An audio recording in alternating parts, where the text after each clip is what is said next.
기도하겠습니다. 거룩하신 하나님 아버지, 오늘의 예배 가운데 주님의 은혜가 함께 하시길 기도합니다.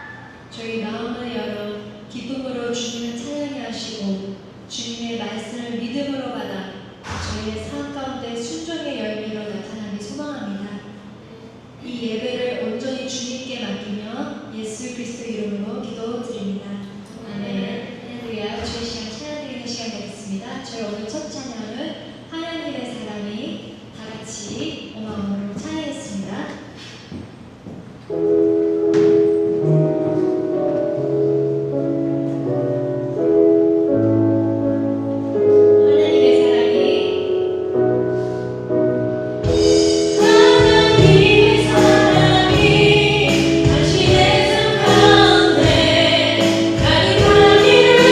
축복합니다.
전능하사 천지를 만드신 하나님 아버지를 내가 믿사오며 그 외아들 우리 주 예수 그리스도를 믿사오니 이는 성령으로 잉태하사 동정녀 마리아에게 나시고 본디오 빌라도에게 고난을 받으사 십자가에 못 박혀 죽으시고 장사한 지 사흘 만에 죽은 자 가운데서 다시 살아나시며 하늘에 오르사 전능하신 하나님 우편에 앉아 계시다가 저희로서 산자와 죽은 자를 심판하러 오시리라. 성령을 믿사오며 거룩한 공예와 성도가 서로 교통한 것과 죄를 사하여 주신 것과 몸이 다시 사는 것과 영원히 사는 것을 믿사옵나이다. 아멘. 모두 다 착석해 주시고 예배를 위해 이현림 집사님께서 대표기도 하시겠습니다. 온 우주 만물의 창조주 되시며 유일한 예배의 대상이신 하나님 아버지, 오늘 이제 주께만 예배드리기 위해 저희가 주 앞에 섰습니다. 내가 거룩하니 너희도 거룩하라는 그 말씀 기억하며 하나님이 받으시기 합당한 상 제사를 드리고자 날마다 저희 자신들을 저 순종의 제사를 드리기 원하나 그때마다 저희가 마주하는 것은 저희의 뼛속까지 드리워져 있는 죄성임을 고백합니다. 너무나도 나 자신을 사랑하며 모든 것의 중심이 나인 사고방식에서 기인한 시기와 질투, 탐욕과 거짓이 저희 속에 가득함을 보게 됩니다. 이런 저희의 본 모습을 직면할 때마다 저희들은 저희들 자신을 믿고 주 앞에서 너무나 마음이 괴롭습니다. 그러나 주님께서 찾으시는 것은 상하고 통해하는 우리의 마음이라 하신 그 말씀에 의지하여 다시 용기 내어 주 앞에 나아갑니다. 가난한 마음으로 회개하고 그에 합당한 참된 열매 맺는 삶 살 수 있도록 주님 저희를 새롭게 하여 주옵소서. 신령과 진리로 예배드리게 하옵소서.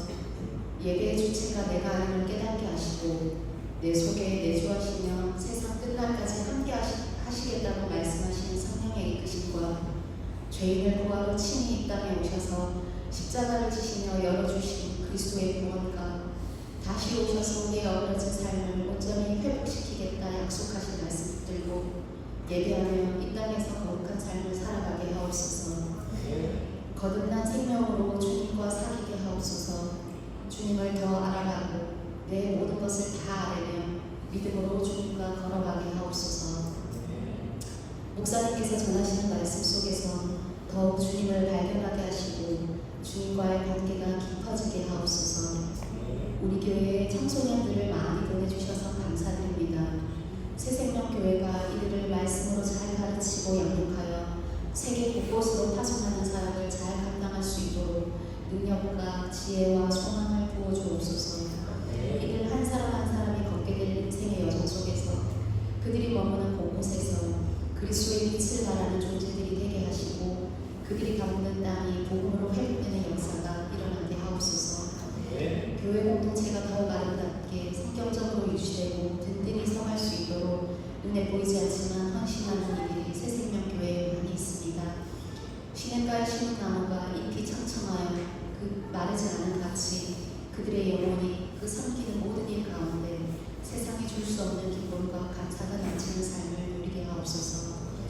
다시 한번 우리에게 영생을 선물로 주신 주께 감사드리며 예수님의 이름으로 기도합니다.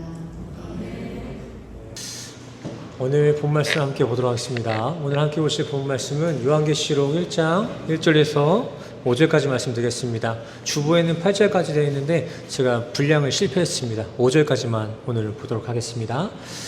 우리 요한계시록 1장 1절에서 5절까지 말씀, 제가 1절 먼저 읽고 2절부터 교독으로 함께 해주시길 바랍니다. 1절 읽겠습니다. 예수 그리스도의 계시라. 이는 하나님이 그에게 주사 반드시 속히 일어날 일들을 그 종들에게 보이시려고 그의 천사를 그 종 요한에게 보내어 알게 하신 것이라. 2절 시작.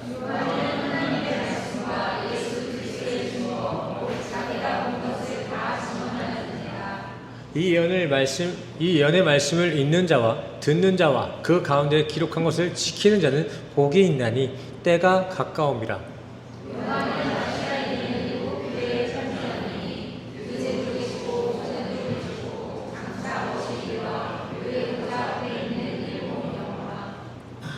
오절은 같이 읽을까요? 시작. 또 충성된 증인으로 중자들 가운데서 먼저 나시고 땅의 임금들의 머리가 되신 예수 그리스도로 말미암아 은혜와 평강이 너희에게 있기를 원합니다. 아멘. 사실 5절 말씀엔 후반부에 또 다른 말씀이 있는데 그 말씀을 이제 6절에 포함시켜서 나중에 한번 다뤄드리도록 하겠습니다. 문맥상으로는 문제가 없으니까 5절까지 말씀만 우리가 보도록 하겠습니다. 자, 오늘도 이렇게 말씀 앞에 서신 우리 교회된 우리 성도님들을 주님의 이름으로 환영하고 또 축복합니다. 다들 어디 소풍을 가신 것 같은데 우리 남아 계신 분들 더 반갑네요. 네, 주님의 이름으로 환영하고 축복합니다. 서로 인사하겠습니다. 주님을 환영하고 또 축복합니다. 다 어디 갔나 했더니 학생들이 방학을 했네요. 방학을 해서 어른들은 방학이 없는데 어디 갔지 근데? 잘 나오셔야 돼요. 이게 사람이 없으면 허전해서 나오시라는 게 아니라 제가 전하는 이 말씀 설교가 강해 교수법을 가지고 있어서 한 주, 두 주만 놓쳐도요 그 다음 주에 설교 들을 때 무슨 말인지 좀 이해하기가 어려워요. 이게 그러니까 성도님들 혹시나 이렇게 한 주 어쩔 수 없이 빠지게 되시면은 그 유튜브 들어가서 클락 새생명교회 치면 또 나오거든요. 거기서 그날 저녁, 주일 저녁쯤에 업로드가 되는 그 영상이 있어요. 그 영상 예배로 함께 꼭 참여해 주시길 바랍니다. 영상 예배를 뭐 꼭 들어야만 되는 건 아니지만 예배를 이렇게 설교를 계속 이해하고 이어가려면은 좀 그 문맥을 우리가 좀 이해할 필요가 있으니까 성도님들 많이 바쁘셔도 이렇게 일 다 끝나시고 나서는 꼭 영상으로 예배 함께 해주시길 바랍니다. 웬만하면은 교회 나오세요, 성도님들. 그쵸? 아멘이십니까? 의지가 나오세요. 목사만 이렇게 이 자리를 지켜야 되는 게 아니라 성도님들도 같이 왕같은 제사장이잖아요. 그쵸? 이 교회 제 거예요? 제가 가질까요? 네? 아니잖아요. 우리가 교회입니다. 우리가 교회. 깜빡할 뻔했다. 지난주 월요일날 우리 한 두세 달 정도 준비해온 선교를 위한 바자회가 이렇게 잘 진행이 되었습니다. 생각보다 사람들이 많이 왔어요. 홍보를 안 하는데 워낙에 이 한인들이 내놓는 물건들이 너무 좋은 거야. 깜짝깜짝 놀래. 막 신발도 막 100만원짜리 신발 나와 있고 그걸 얼마에 파냐면 5,000원에 팔아. 5,000원에. 근데 사람들이 워낙 그 브랜드 가치가 높다 보니까 그 브랜드를 몰라. 저거는 분명히 100만원짜리 신발인데 저기 2,000페소짜리 그 나이키 신발을 막 열광을 하는 거예요. 마지막까지 그 신발이 안 팔렸어요. 그 골든구스라고 한 100만원 좀 되는 것 같은데 그거는 끝까지 안 팔려가지고 선교지 가게 생겼어요 지금. 혹시 필요하신 분들 있으면 이따가 300페소에 사가시길 바랍니다. 아무튼 그렇게 성도님들이 이렇게 십시일반 도와주셔가지고 100만원이 넘는 모금이 이렇게 모였습니다. 대단하지 않습니까? 200페소씩 해가지고 4만 페소가 넘게 나왔어요. 대단하죠?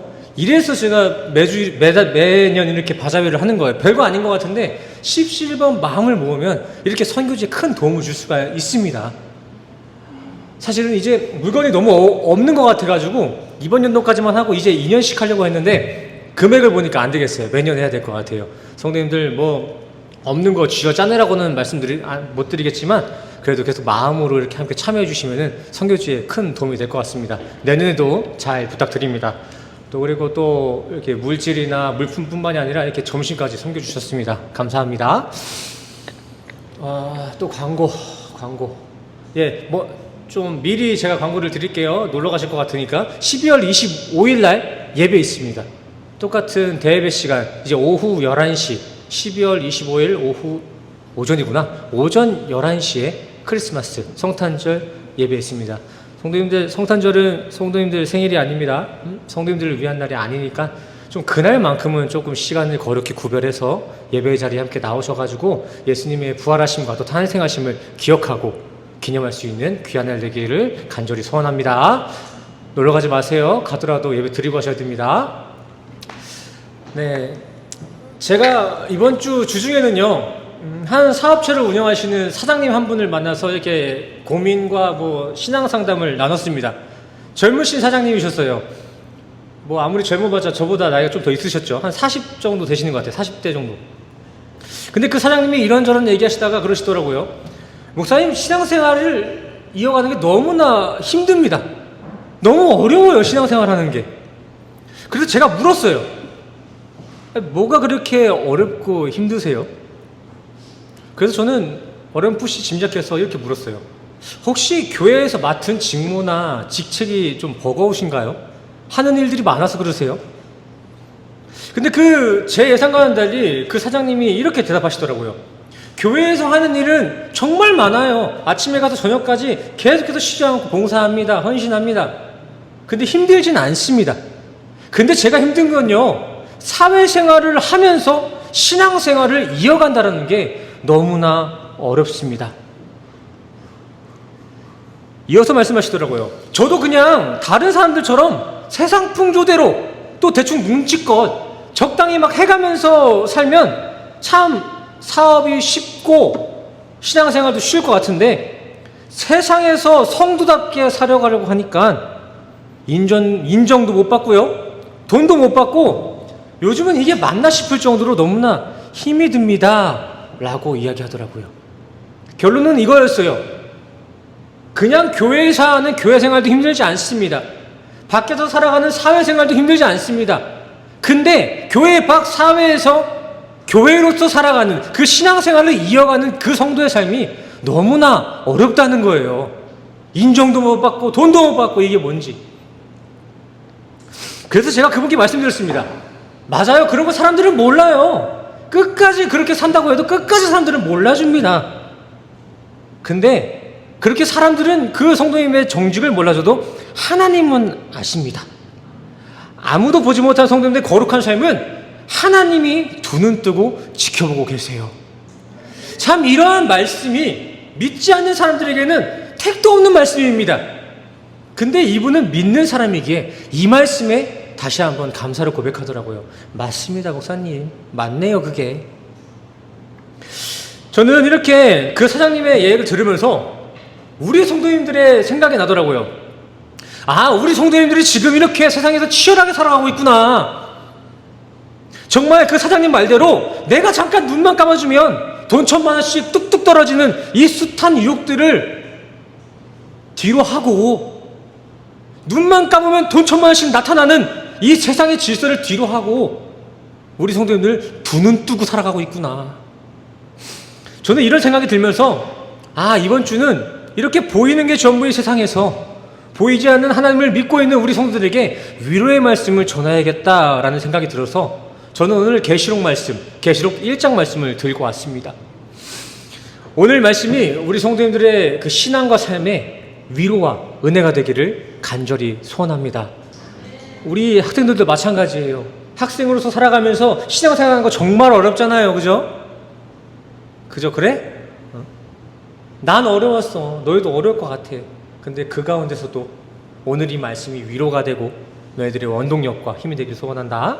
자, 먼저 오늘 본문 요한계시록은요, 대략 AD 95년경에 쓰여진 말씀입니다. 한 2000년 전 쓰여진 말씀이죠. 조금 더 자세히 말씀드리자면 도미티안 시대 때 반모섬으로 유배를 당한 그 요한이 그 유배 생활 중에 기록한 성경이 요한계시록입니다. 전에 했던 부분이라서 좀 간단하게 요약했습니다. 근데 또 새로 오신 분들도 계시고 하셔서 제가 생략하지 않고 간단하게 정리했어요. 알고 계신 분들 다시 한번 좀 기억하시고 좀 외워보신다 생각하시고 들어주시길 바랍니다. 혹자는요, 이렇게 요한이 유배 생활 중에 이런 글들을 썼다고 해서 당시 요한은 그렇게 유배 생활에 힘들어하지 않았다, 요한이 보내진 그 유배 생활지는 반모섬은 그렇게 각박한 곳이 아니었다라고 추측하기도 합니다. 하지만 그렇지 않습니다. 저는 그렇게 생각하지 않습니다. 성경 연대와 역사적 자료들을 비교하여 당시 이 요한이 유배에 보내진 그 나이를 한번 계산해 보면 최소 85세에서 최대 95세까지로 보고 있습니다. 평균값 90세 정도로 보시면 될 것 같아요. 맞습니다. 물론 현 시대에는 90세 되시는 어르신들이 많이 계십니다. 하지만 요한이 언제 살았습니까? 2000년 전. 그 2000년 전 당시 90세면 평균 수명을 한참 넘긴 아주 노쇠한 나이였습니다. 헌데 도미티안은 이 노인이 되어버린, 백발 노인이 되어버린 요한을 구태여 유배를 보낸 것입니다. 또 그 유배당한 반모라는 유배지는 조선시대 때 그 유배 문화와 같이 어디 한적한 시골에 가서 뭐 책도 볼 수 있고 사람도 만날 수 있고 하는 그런 고상한 유배 생활이 아니었습니다. 제주도에 가시면 주상절리 같은 이런 높은 절벽이 있지 않습니까? 제주도 안 가보셨어요? 저 제주도에 가면 저런 게 있어요. 이렇게 파도에 의해서 자연스럽게 만들어진 이렇게 벽이 있는데, 그 절벽들이 있는데, 요한은 이런 절벽 틈에 생긴 자연 동굴에서 유배 생활을 한 것입니다. 갇혀 살았어요. 역사 기록을 찾아보니까요, 또 그곳은요, 파도가 너무 세서 수시로 파도가 그 동굴 안으로 범람을 했대요. 안 그래도 바닥은 울퉁불퉁한 화강암이고 현무암 재질이어서 제대로 누워서 자지도 못했는데 쭈그려서 잘 수밖에 없었는데, 그 와중에 바닷물까지 한 번씩 맞았던 거예요. 잠을 전혀 못 잤다라는 것이죠.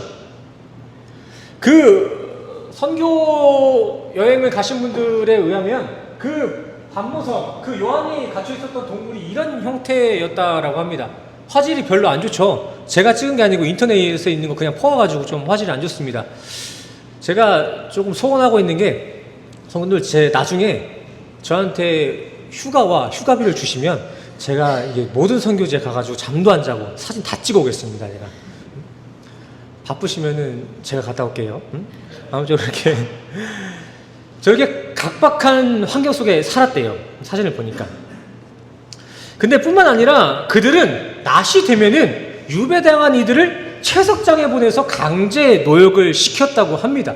조선시대처럼 그냥 그 초가집에서 잠자고 책 보고 이것만 하는 게 아니라 실제적으로 채석장, 그 돌 깨는 곳에 가서 12시간 동안 그 땡볕 아래에서 일을 했대요. 그 밤모섬의 날씨를 찾아보니까 지금도 그 영상 35도까지 올라가더라고요. 또 거기에는 그늘도 없습니다. 나무도 없습니다. 체감 온도가 우리가 느끼는 그 체감 온도보다 한참 위라는 것이겠죠. 자, 이렇게 90세 되는 노인분께서 12시간 동안 35도가 넘는 이 더위에 하루 종일 일을 한다면 그 노인은 어떻게 되겠습니까? 탈수가 돼서 쓰러지게 되겠죠. 쓰러집니다. 성도님들은 사무실에 일하셔서 잘 모르시겠지만 밖에서 2시간만 이렇게 일해도 정말 탈수가 와요. 탈수가. 근데 그렇게 그 유배된 사람들이 탈수가 돼서 쓰러지면 어떻게 해야 돼요? 그래도 인간이니까 조금 어디 회복실에 데리고 와야 되잖아요. 근데 그 사람들은 그런 자비가 없었다고 합니다. 탈수로 쓰러져? 그럼 바닷물을 뿌렸다고 합니다. 바닷물 뿌려도 안 일어나? 채찍을 때렸대요. 채찍을. 일어날 때까지. 그래서 일어나면은 다시 일을 시키고, 일어나지 못하면 그대로 바다에 갖다 버렸대요. 그래서 또 이제 좀 더 알아보고 싶어가지고 밥은 또 어떻게 줬을까? 일은 저렇게 시켰으니까 밥은 잘 주겠지 싶었는데, 밥을 한 끼, 특별히 난 2끼를 줬다고 하는데 그 한 끼도 어떤 밥이냐? 노 토핑, 토핑 하나도 없는, 그 효소도 안 들어간 그 널찍한 난 같은 빵을 주고 또 건어물 하나를 줬대요. 그냥 쥐포에다가 밥 먹었다는 거예요. 하루 종일 일하면서. 이게 90세 된 요한이 1년간 처했던 유배 생활의 모습입니다. 이 말은 즉, 요한은 결코 당시 유배 생활이 편안해서 글을 쓸 수 있을 만큼 지루해서 안정돼서 글을 썼던 게 아니라, 그런 척박한 상황 속에서도 성경을, 이 편지를 쓸 수밖에 없었던 이유가 있었다라는 것입니다.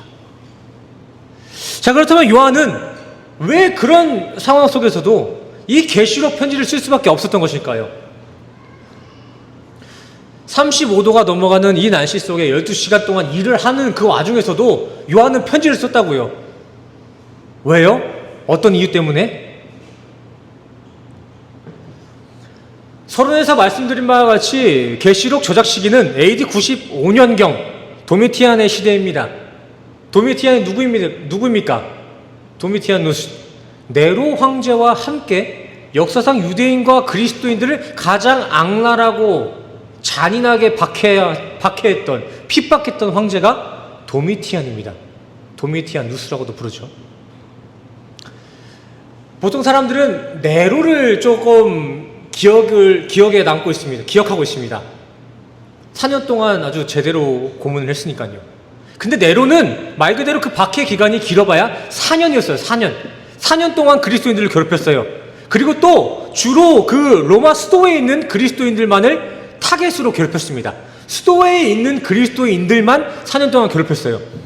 근데 이 도미티안은요, 수도뿐만이 아니라 전국에 있는 모든 유대인들과 그리스도인들을 15년 동안 박해를 했습니다. 15년 동안. 그렇게 그 황제는요, 15년간 정말 앞뒤 가릴 거 없이 그저 그리스도인이라 의심만 되면 그 즉시 그 사람의 이웃과 친척까지, 아니 그 집에서 일했던 가정부까지 조사를 나섰습니다. 뿐만 아니라 그들은 그 그리스도인들을, 숨어있는 그리스도인들을 잡기 위해서 그냥 무작위로 지나가는 사람들의 그 하의를 벗겼대요. 왜요? 유대인들은 할례를 하니까요. 지나가는 남자 붙잡고 그냥 바지를 내려버린 거예요. 얘 유대인인가 아닌가 보려고요. 이렇게 그 과정 속에서 그리스도인임이 발각이 되면요, 일단 재산은 모두 몰수가 되었습니다. 그렇게 재산을 몰수되고 난 뒤에도 끝까지 기독교를 버리지 않으면 요한처럼 저렇게 유배에 보내지거나 그 자리에서 처형을 당했다고 합니다. 당시 그 도미티안 황제의 관계가 얼마나 극심했는지, 그리스도인이라면 그 황제는 황실의 핵심 인물뿐 아니라 자기 가족까지도 거침없이 목을 베어버렸습니다. 자기 조카, 자기 친척 형까지 죽여버렸어요. 실제 역사서를 찾아보니까 당시 로마의 넘버 2였던 클레멘스가 이때 이 도미티아누스 황제를 하나님으로 부르지 않았다는 이유 하나만으로 처형을 당했다는 기록이 있더라고요. 그러니 그렇게 가족도 죽이는 인간이 유일신 신앙을 가지고 있었던 유대인들을 얼마나 더 괴롭혔겠어요. 당시 그 도미티아누스 황제가 유대인들을 박해했던 사례들을 찾아보니까 참 말도 안 되는 여러 가지 사례들이 있었더라고요. 참 여러 가지 있지만 그래도 수위상 말씀드릴 수 있는 거 2가지만 말씀드릴게요. 이렇게 바지를 벗겨서 했고, 자, 이게 지금 당시 도미티안이 그 유대인들을 색출해서 고문했던 그 현장인데요. 지금 오른쪽에 보이시는 이거 보이세요? 이거 커다란 기둥? 이 기둥 위에 이거 사람이에요, 사람. 기둥 그 꼭대기에 사람을 묶어놓고 그 옆에다 불에 잘 탈 수 있는 그 집이라든지 어떤 솜 재질의 물질들을 잔뜩 감아놓고 기름을 뿌렸답니다. 그리고 밤이 되면은 그곳에 불을 붙였대요. 횃불로 사용을 했어요. 얼마나 이러한 사례들이 많았는지 당시 로마에는 밤이 없었다고 해요. 밤이 없었대요. 매일같이 그리스도인들을 저렇게 횃불로 써가지고 로마에는 밤이 없었대요. 뿐만 아니라 살아있는 사람의 살가죽을 익혀서 한 겹 한 겹을 벗겨내기도 했다라고 합니다. 이게 공식적으로 나와 있는 내용들 중에 그래도 이렇게 전해줄 만한 내용들인 거거든요. 끔찍하지 않습니까? 우리는 이 조그만한 이 상처만 생겨도 아파가지고 데일밴드 감고 후시딘 바르는데, 당시 유대인들, 그리스도인들은 저렇게 불에 달궈지고 목숨이 붙은 채로 눈이 뽑히기도 하고 살가죽이 벗겨지기도 했다는 거예요. 왜요? 예수를 믿는다는 그 이유 하나 때문에요. 그렇게 그들은 박해를 받았습니다.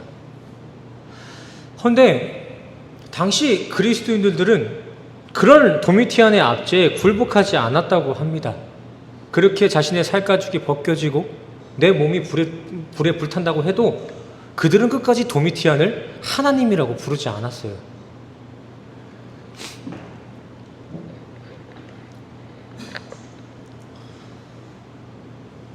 그러니까 이 도미티안이 약이 올라가지고 이제 그 핍박의 수위를 맥시멈까지 올려버립니다. 살가죽을 벗기고 불에 태워도 이 인간들이 자신을 하나님이라고 신격화하지 않으니까 이제는 그 핍박의 수위를 올리는데 누구를 건드냐면 그들의 자식들을 잡아옵니다. 유대인들의 자식들을. 이에 대해 한 교수님의 강의를 들어보니까 도미티아는 이때 이 유대인들의 자백을 받으려고 그들의 자녀들을 3주 동안 굶고 있는 사자굴에 던졌다라고 하고 있더라고요. 그리고 부모들을 그 앞에 앉혔대요. 그 자식들이 갈기갈기 찢어지는 걸 보라고. 부모들은 자기 때문에, 자기의 신앙 때문에 사지가 찢어지는 그 자식의 모습을 보고만 있어야 됐어요. 끔찍하지 않습니까? 거기서 많은 그리스도인들이 넘어졌다고 합니다. 자기 몸은 살가죽이 벗겨지고 불에 태워져도 신앙을 잃지 않았지만 자기 자식의 그 사지가 떨어져 나가는 모습에 부모 그리스도인들이 신앙을 넘길 수밖에 없었다는 거예요. 그렇게 하나둘씩 신앙인들의 자백이 나오면서 카타콤에 숨어있던 기독교인들이나 다른 밀실들에 숨어있던 많은 신앙인들이 붙잡히기 시작했습니다. 그러다 보니 당시 신앙인들은 전보다 더한 두려움에 처하게 됐습니다.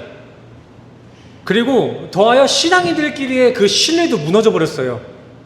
어제 나랑 기도했던 사람이 내일 그 사람이 나를 고발해서 나의 자식이 죽고 내가 죽는 이런 상황들이 속출하고 있으니까 신앙인들끼리에도 그 교회 안에서도 불신이 지금 불투고 있었던 거예요. 그렇게 내부 분열이 일어나기 시작한 것입니다. 근데 그런 위중한 때에 그리스도인들의 최고 리더였던 사도 요한까지 지금 유배를 가버린 겁니다. 리더가 가장 필요할 때 리더를 잃어버린 것입니다. 그래서 요한은 그 노쇠한 나이에 유배지에 가서도 그 노역 중에 계시록이라는 편지를 쓸 수밖에 없었던 것입니다.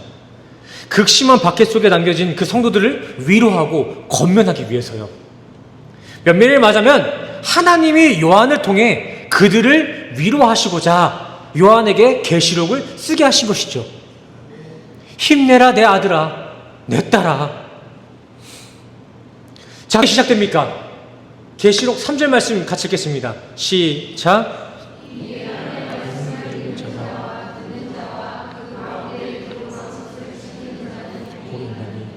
때가 가까웁니다. 아멘. 하나님은 지금 이렇게 말씀하고 계신 것입니다.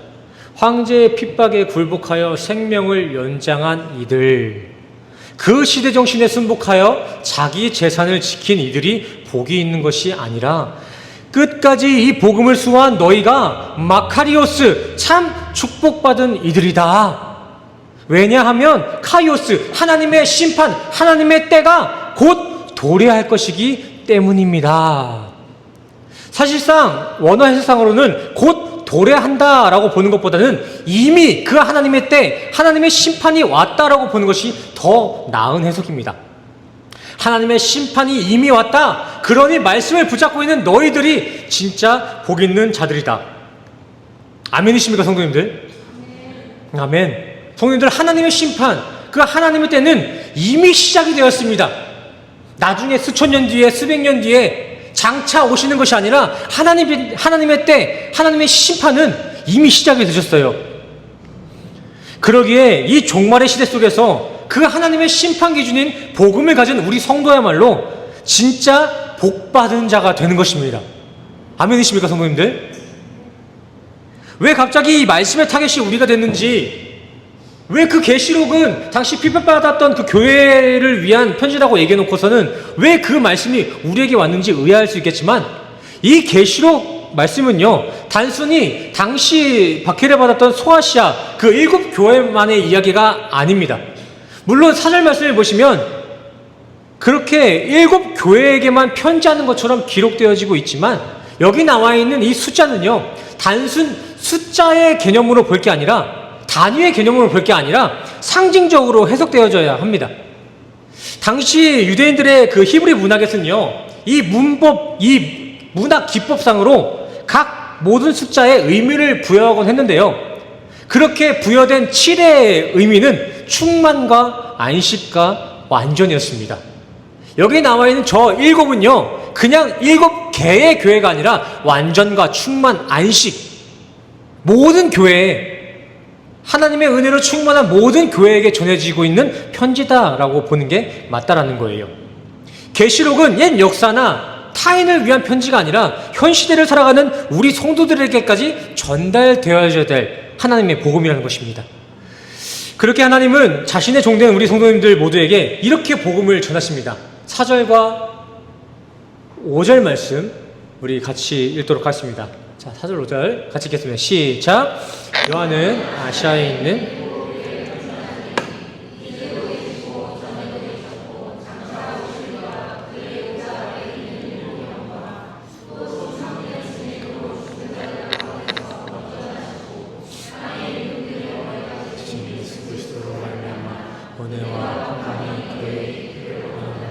아멘. 자, 여기서 이제도 계시고 전에도 계셨고 장차 오실 이는 누구일까요? 누구일까요? 이제도 계시고 전에도 계시고 장차 오실 이 전능하신 하나님. 계시록 8절 말씀이 나옵니다. 그 이제도 계시고 전에도 계셨고 장차 오실 이는 전능하신 하나님이십니다. 그리고 다음 7 영이 나오죠. 7 영은 뭘까요? 자, 나와 있죠. 7은 무엇을 상징한다고 말씀드렸죠? 충만과 완전.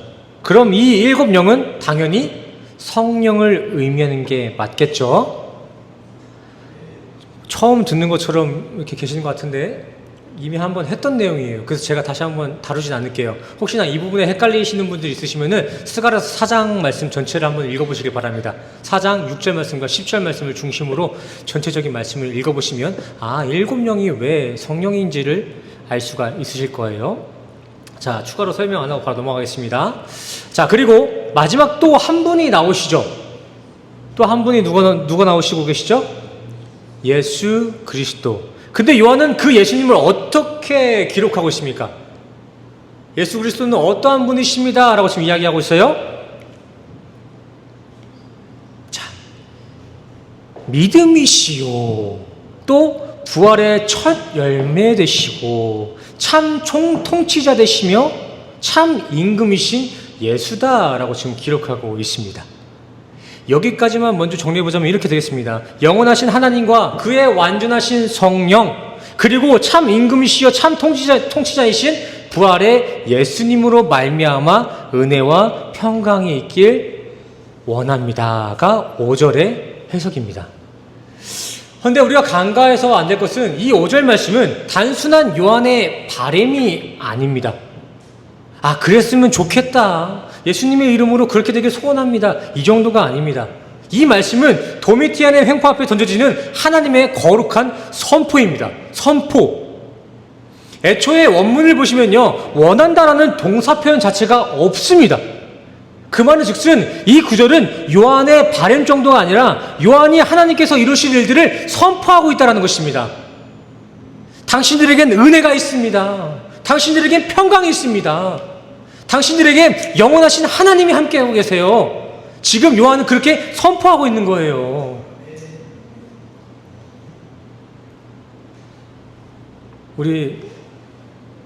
제가 한 3페이지 정도 오늘 내용을 짧게 정리해서 만들었는데 우리 이 3페이지만 읽고 우리 기도하는 시간을 좀 길게 가졌으면 좋겠습니다.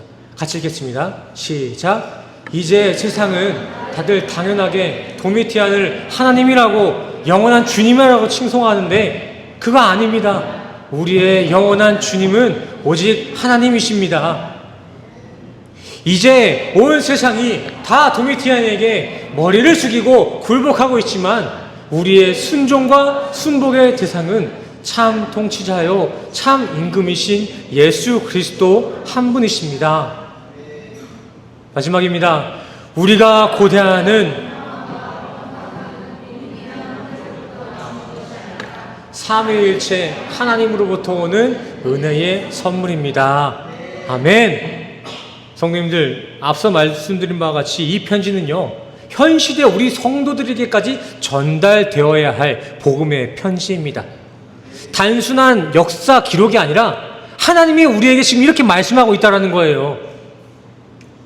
하나님이 요한을 통해 다시 한번 현 시대 우리에게 말씀하신다 생각하시고 한번 들어주시길 바랍니다. 이 시대가 다들 돈을 신으로 따르고 돈을 위해 생명을 바친다고 할지라도 우리의 주권, 우리의 생명은 오직 하나님께 있습니다. 또 세상 사람들은요, 우리의 행복과 우리의 만족이 이 세상 관계에서, 세상 명예에서 온다고 믿고 있지만 아닙니다. 우리의 결핍과 상실한 마음을 위로할 만족과 행복은 하나님을 믿는 믿음에서만 오는 것입니다. 그리고 그 하나님을 믿는 우리에게 그 위로와 그 은혜가 있다는 거 기억하시길 바랍니다. 그러니 성도님들, 각자에게 취해진 그 상황을 따라가지 마시고 말씀을 따라 살아갑시다.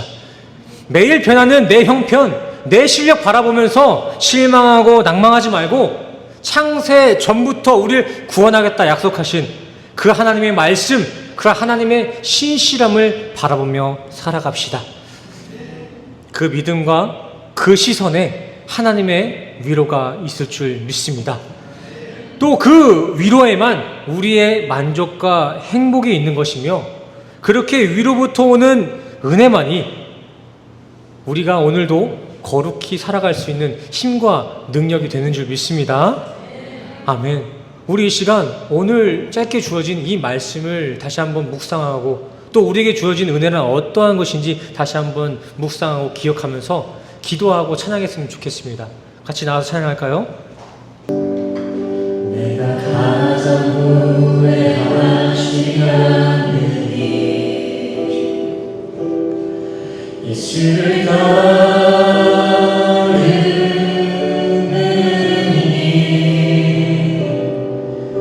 내 금을 버리고 내 사랑을 위로하고 나를 부르신 주님과 동행하는 일, 나의 평생에 소원하는 일, 예수를 닮아가는 일, 굳은 마음 제하시고 사랑을 가르치신 나의 예수님을 사랑하는 일, 날 부르심에 감사, 날 놓지 않으신 감사, 하늘보다 버리고 날 사랑하심에 감사, 나의 모든 삶을, 나의 모든 인생을 예수님과 함께 걷겠습니다. 내가 가장 후회하지 않는 예수를 따르는 일, 예수를 따르는 일, 내 금을 버리고 내 삶을 위로하고 날 부르신 주님과 동행하는 일, 나의 평생에 소원하는 일, 예수를 닮아가는 일, 예수를 닮아가는 일, 그는 나를 제하시고 사랑을 가르치신 나의 예수님을 사랑하는, 함께 고백할 거예요.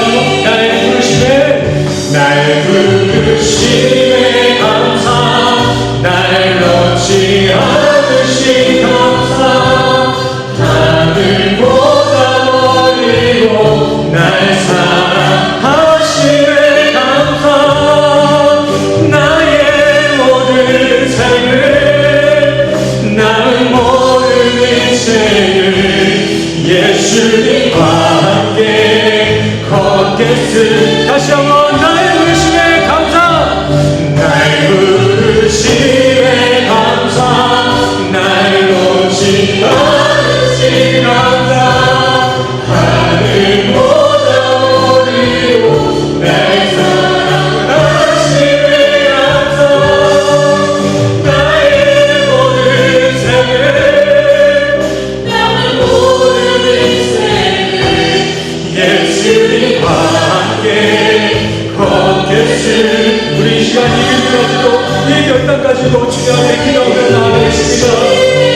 주옵시라 주님. 기도하겠습니다. 하나님, 우리는 너무나도 연약합니다. 2000년 전 우리 신앙의 선배들이 겪었던 그 신앙의 박해, 우리는 그런 신앙의 박해는 무슨 사람들의 눈치와 작은 손가락질 하나에도 우리는 수십 번, 수백 번을 넘어집니다. 이렇게 우리는 연약합니다.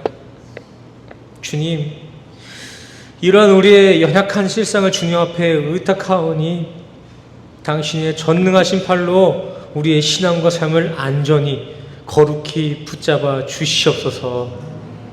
그리고 그렇게 우리를 붙잡아 주시는 주님의 손만을 의지하고 그렇게 우리를 거룩히 빚어가시는 주님의 부르심에만 순응하고 순종하고 순복하는 우리 성도들 되게 하여 주시옵소서. 그렇게 주님으로만 살고 주님으로 죽는 주님의 백성된 우리 새생명교회 되게 하여 주시옵소서. 더하여 주님, 이 시간 나에겐 돈과 시간이 주인이 아니오 오직 하나님만이 우리의 영원한 주인 되심을 결단하고 고백하고자 각자가 가지고 있는 소중한 것들을 구별하여 주님 앞에 봉헌하며 나아갑니다. 드려지는 성도들의 순전한 고백을 귀히 여겨주시고 그들의 신앙뿐만이 아니라 그들이 살아가는 모든 삶의 터전 가운데에 성령으로 그들의 삶을 거룩히 인도하여 주시옵소서. 주님, 이제 우리 성도들 교회 문을 열고 세상에서의 한 주간을 살아갑니다. 세상 풍조와 시대의 주장에 따라 세상 성공만을 꿈꾸며 살아가는 삶을 따라가지 않게 하시고 그저 하나님이 약속해 주신 영생의 언약을 바라보며 말씀대로 말씀에 순종하며 살아가는 우리 성도 될 수 있도록 도우시고 인도하여 주시옵소서. 함께 축도하시겠습니다. 지금은 우리 주 예수 그리스도의 은혜와 십자가로 확증하신 그 하나님의 사랑과 오늘도 우리를 교회로 지어가시는 그 성령님의 교통하심이 오늘 이 시간 이 세상의 것을 주인 삼지 아니하고 오직 하나님만을 나의 주님이심을 결단하고 고백하는 우리 모든 성도님들의 머리 위에 지금으로부터 영원까지 함께 하시기를 간절히 축원하옵나이다. 아멘.